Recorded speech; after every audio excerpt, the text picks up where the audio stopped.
why fall is the best time. So, this is a really great illustration that I found that kind of shows why fall is the best time to add plants to our garden. Keeping in mind that we are now experiencing shorter daylight hours and cooler evening temperatures.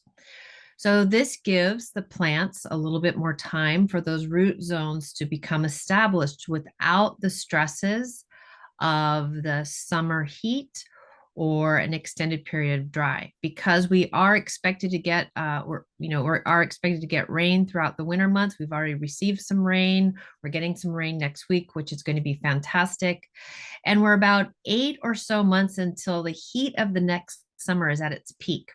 So it gives that plant all that time to become a little bit more established. And then we're about 10 months away from the very driest part of the summer. So, thinking about August and September before the rains start, we are really at the driest time, furthest away from rains. So, this is the best time to add plants to the garden to really give them a head start on health. And the way we plant is really important. So when we're purchasing a plant from a nursery in a garden center, it's not unusual when we take the pot off of that root zone. That root zone is in the same shape and size of that pot as in this illustration, this photo of this 4-inch perennial. So we want to help those roots to grow out and down. So we're going to do that by loosening the root zone up just a little bit. We're not going to completely break it up. We just want to encourage those roots to start to grow out as opposed to around its shape. So we're going to use that plant tag that it came with, or our pruning shears closed, or even a little stick or anything that we can kind of just start to encourage those roots to grow out and down, because we want those roots to look like the illustration on the right. And when we plant, we're only going to dig a hole as deep as that root zone is currently. So in this 4-inch plant, it's really just about 3.5 inches. So that's about how deep we're planting. But it's the soil around that perimeter that we have dug out, we've amended with compost, and we're going to backfill in. In this illustration, you see that that root ball is just ever so slightly above the grade of the soil. And this is going to allow for a nice 2 or 3 inch layer of mulch that can protect that root zone. And then from there, we're going to start to water that outer edges of that root zone, not at the crown, but the outer edges. The first time we water, we are going to provide significantly more water than we normally would. Newly planted plants, we actually want to apply slow drip, where I was taught, there's many ways to do this, but I was trained to get the garden hose, turn the hose bib as low as it can go to where just a little stream of water just before where it's dribbling, a little stream of water is going to flow, and I'm going to place it at different points of around the perimeter of that plant's outer edge, that drip line. Then you might set your timer on your phone or something similar for about 15 minutes, maybe 30 minutes, maybe 45 minutes. We really want that slow saturation. This is very important because that soil prior to us planting is most likely dry, and that water is going to wick out further. And we want to really saturate that soil in a way that can perfectly hydrate that root zone.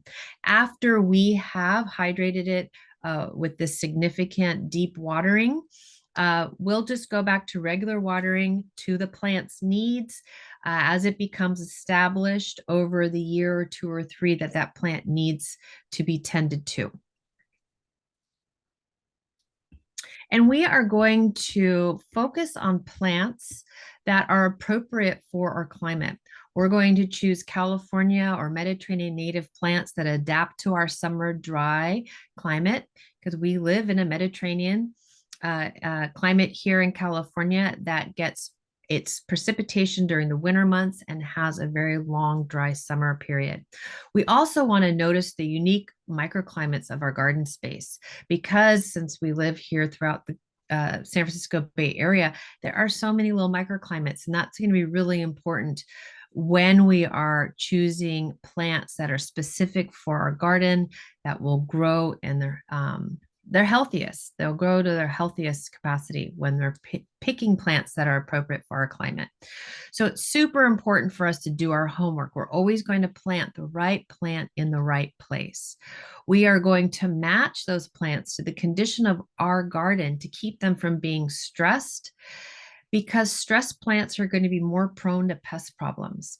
So we want to make sure we're really matching the right plant to the environment that our garden offers. And we want to be mindful that we're matching the right size of the plant. So if we have an established garden and we've got a couple spaces we want to add a plant, it's really important that we know that if it's a space that's really going to be 4 feet wide, and it could be as tall as it needs to be, we're going to select a plant that is not going to grow wider than 4 feet. We really want to make sure that those plants have enough space, that we're not going to overcrowd them, because then again, if they're overcrowded, they're going to be more prone to some pest problems, and we might have to prune them more often than they would need or like to be pruned. So that's going to be really important to understand that size.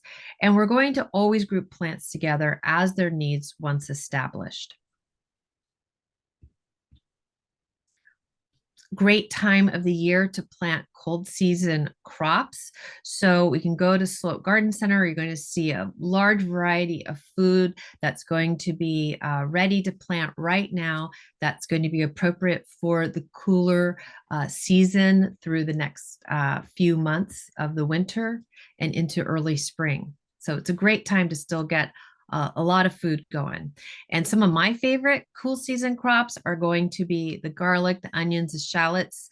This right now is the best time to get those in the ground. I always gauge for Halloween, or like that first week of November. So we are right on time to get those in the ground. But then, of course, those brassicas and leafy greens, these are all going to be in abundance and ideal to plant in the ground right now. And then, of course, our spring bulbs. I mean, this is just the big treat that we get to we plant these now, and then we get that nice treat of this beautiful color in the spring. And so spring bulbs that are available at the stores right now would be the irises, the lilies, the tulips. However, there's a nice list of deer resistant, since most of us live in an area that is often visited by deer. We have the allium, the crocus, the daffodils, the grape hyacinths, traditional hyacinths, and snowdrops. And I'm sure there's more, but these are just some of my favorites that I always like to add to my garden.